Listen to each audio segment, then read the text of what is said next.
Glau, é o seguinte, é muito difícil prever o futuro. Então o que a gente tem que fazer? A gente tem que se preparar para os possíveis cenários futuros, entendeu a diferença?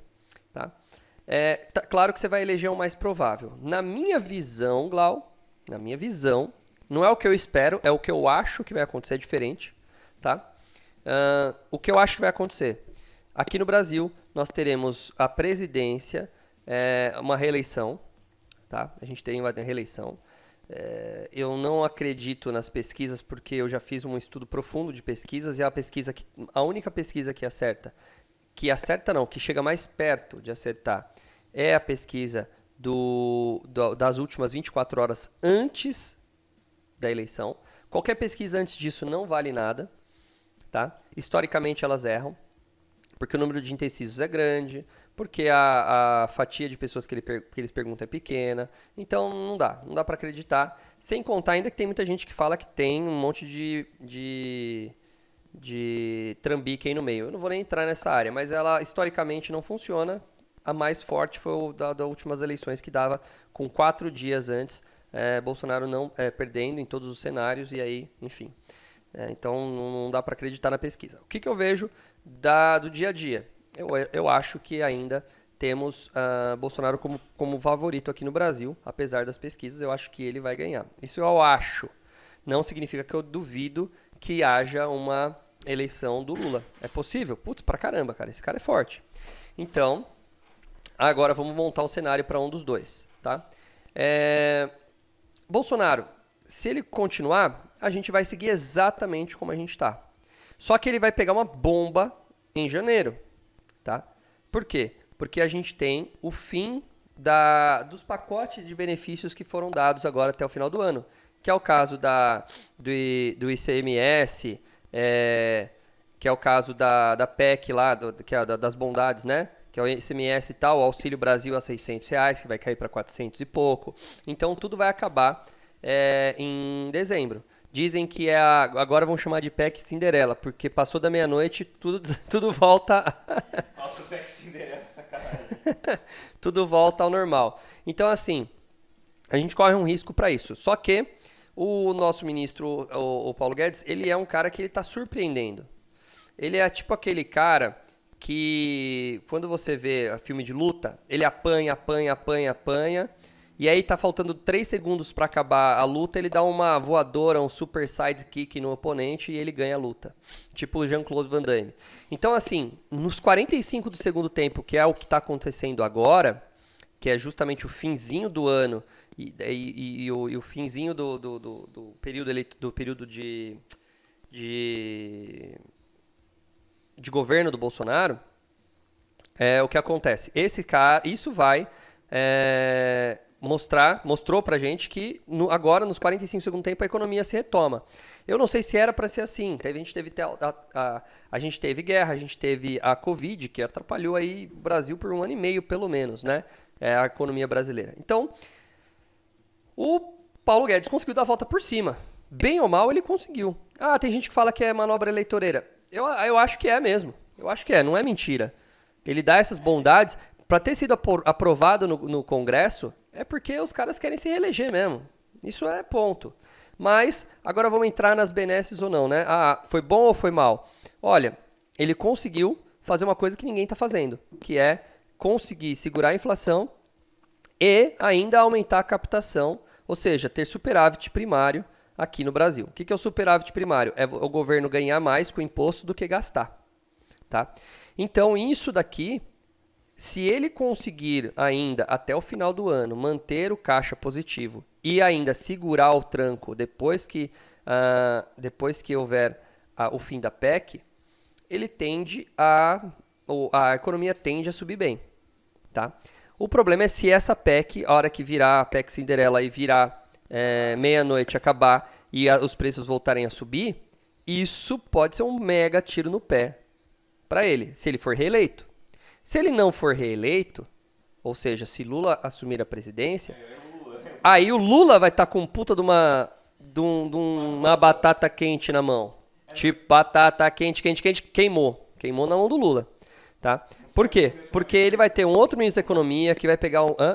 Não foi daqui na última vez que ele vai entrar no mundo dos commodities e vai aproveitar. Então ele vai pegar esse problema aí. Apesar que a gente tem provavelmente uma duração. A gente não está num boom das commodities, mas a gente não está ruim também no mundo das commodities nesse exato momento. Né? Então a gente tem isso daí. O agro está forte e ele vai pegar essa coisa. Mas ele vai pegar talvez essa bomba aí do Bolsonaro. Não sei, o Bolsonaro e o que nem eu falei, o Paulo Guedes, ele tá dizendo que ele vai ter força para segurar isso pro ano que vem, tá? Vamos ver. Mas o Brasil, nesse exato momento, chama a atenção do mundo justamente por causa disso. Porque quando enquanto o mundo... Vocês estão na Europa, vocês estão vendo os preços subirem aí. Vocês estão nos Estados Unidos, os Estados Unidos ainda deu uma freada, mas ainda tá numa situação ruim. E aí o Brasil tá numa deflação, uma correção de preços e a economia crescendo. Contratações e tudo mais. Então, quer dizer, o preço está sendo segurado, mas a demanda continua subindo. Ou seja, a gente continua tendo movimentação de grana. Porque o que faz o preço de uma ação subir, né? De uma ação não, desculpa. O que faz o preço de um produto subir? São mais pessoas querendo comprar esse produto. Só que, dessa vez, dessa vez na história, a inflação aqui no Brasil e no mundo, ela foi causada por um negócio muito louco, porque foi o governo entregou grana na mão da galera, mas não tinha produção, porque muita gente não estava trabalhando, e a gente tinha essa quebra da cadeia de consumo. Então você imagina, para produzir esse estilete aqui que eu estava cortando umas coisas aqui, ó, eu preciso de um cara que produza plástico, e plástico é derivado de petróleo, tá? Um dos produtos que vai aqui no plástico é um polímero que vem do petróleo, e eu preciso desse metal aqui. Esse metal vem de alguma montanha, algum lugar que é tirado minério de ferro, carbono, misturado aqui os dois para fazer aço. Isso é aço. E sem contar todas as máquinas e toda a tecnologia envolvida para fazer uma pecinha dessa, que só tem plástico e metal, não tem mais nada.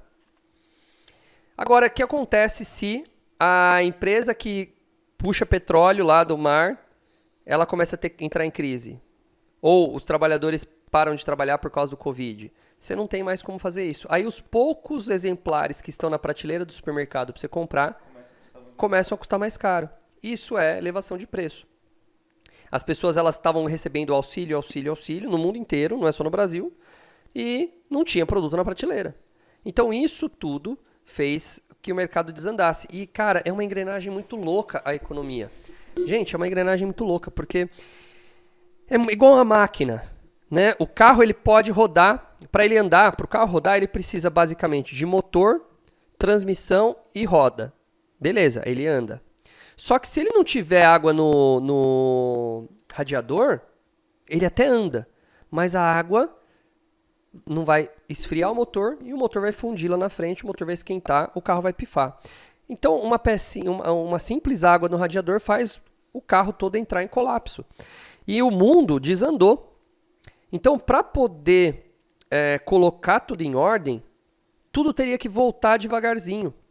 E ainda não se ajustou, as coisas não estão se ajustando ainda. Tem muita coisa desajustada. E isso está fazendo com que o mundo sofra. Entenderam? Agora, o Brasil, ele conseguiu, para o Brasil estar numa fase boa de agronegócio, exportando pra caramba, tá? O Brasil conseguiu lá atrás, né? Ele baixou a curva de juros, fez entrar só entrou grana que não era especulativa, certo? Não era especulativa, ou seja, isso fez com que a moeda se desvalorizasse, ele desvalorizou a moeda, chama a atenção do mundo. Com a moeda desvalorizada, hoje você tem um país com uma baixa taxa de desemprego, juros futuros baixo, chama a atenção dos investidores internacionais. Eles olham e falam, pô, a Europa tá uma merda, os Estados Unidos tá uma merda, e o Brasil tá bombando, vamos jogar a grana lá. Por isso que a gente tá tendo uma puta de uma alta de dinheiro aqui no Brasil. Então, a pergunta da Iana, o que vai acontecer com o dólar? Dólar e euro vão cair, já estão caindo. Tá? Eles vão cair porque está entrando muita grana. Está entrando, Iana. Isso é fato. O quanto tempo vai demorar, eu não sei. As eleições elas estão começando a ficar agora um pouco irrelevantes Eu achei que ela ia ser mais relevante para a economia, porque o que acontece? Não dá para dar uma guinada econômica mesmo com a troca de presidente, entendeu? A gente tá com uns. Eu acho que o pessoal O presidente, o presidente que assumir, ele não vai ser louco de pegar uma economia que está indo bem e querer fazer uma coisa maluca. O único problema é que o Lula, eu acho que ele tem... Eu não sei, cara. Até hoje eu não entendi a jogada política de colocar o Alckmin junto. Mas o Lula tem 79 anos, é isso? 79 para 80 anos. Ele tá bem velhinho. Eu não sei, talvez ele assuma e depois ele renuncie, entregue na mão do Alckmin. Eu não sei qual que é a jogada, viu? Mas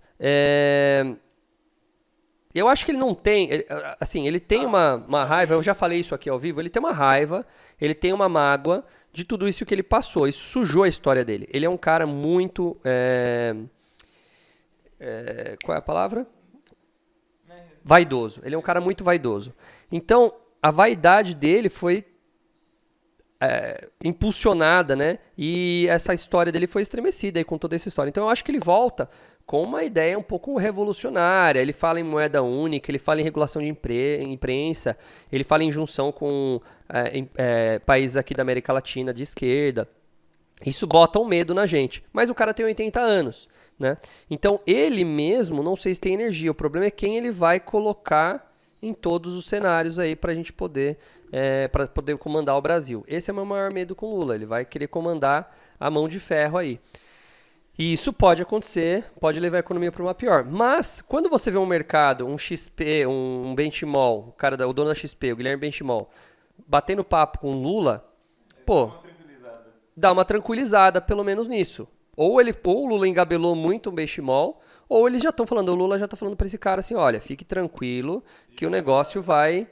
a gente não vai fazer tanta cagada assim, não. Fique tranquilo que eu vou... Porque isso ele fez, diga-se de passagem. O Lula foi amigo dos banqueiros durante o governo dele. Lucro recorde. Lucro recorde dos bancos. Lucro recorde de bancos e tal. Então esses caras, banqueiros e tudo mais, vão ganhar, tá? Então pode ser que ele afague essa galera e realmente compre o prometido, porque onde tem são os caras do dinheiro, né? Então não sei, é muito difícil. Agora, como que a gente se prepara para cada um? É o seguinte, Bolsa está em 110 mil pontos agora, né? 111 mil pontos. Ela tá baixa, ela tá barata e o Brasil tá melhorando. O Brasil tá melhorando, tá entrando dinheiro externo. Isso vai ter resultado positivo. Então é muito mais provável, respondendo a pergunta agora mais simplificada do Glau, a bolsa vai subir e o dólar vai cair. Essa é a previsão, pelo menos até o fim do ano. Tá? Agora, a eleição pode ser um fator preponderante aí. Não dá para saber quem vai ganhar. Eu acredito mais numa continuidade do governo, não é porque eu quero, não é porque eu desejo, não é por nada, mas porque eu vejo mais pessoas em eventos pró-Bolsonaro do que pró-Lula, esse é um ponto.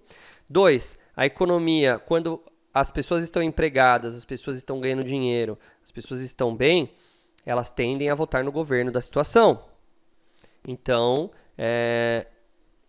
historicamente falando, isso é um ponto positivo para o Bolsonaro. Por quê? Porque você tem um desemprego baixo, a gente está numa taxa de desemprego baixa, a gente está com uma economia subindo, né? A gente está com um nível de demanda alto no Brasil, está todo mundo consumindo. Não está errado, está todo mundo consumindo. Um nível de consumo tá alto, as famílias estão consumindo. Né? Ele tem o tal do bolsa aí que ele está pagando 600 pau para uma galera, né? Aumentou, 20 milhões de brasileiros, é isso? Isso que o brasileiro... São 20 milhões, é isso? A gente tem que entender que é isso que o brasileiro médio vê, né? Cara, eu vou colocar uma foto aqui, sei lá, vamos pegar uma foto aqui, ó. Quer ver? Só para elucidar vocês. A gente fica... Deixa eu dar um exemplo aqui, peraí, quer ver? Eu vou pôr uma foto para você.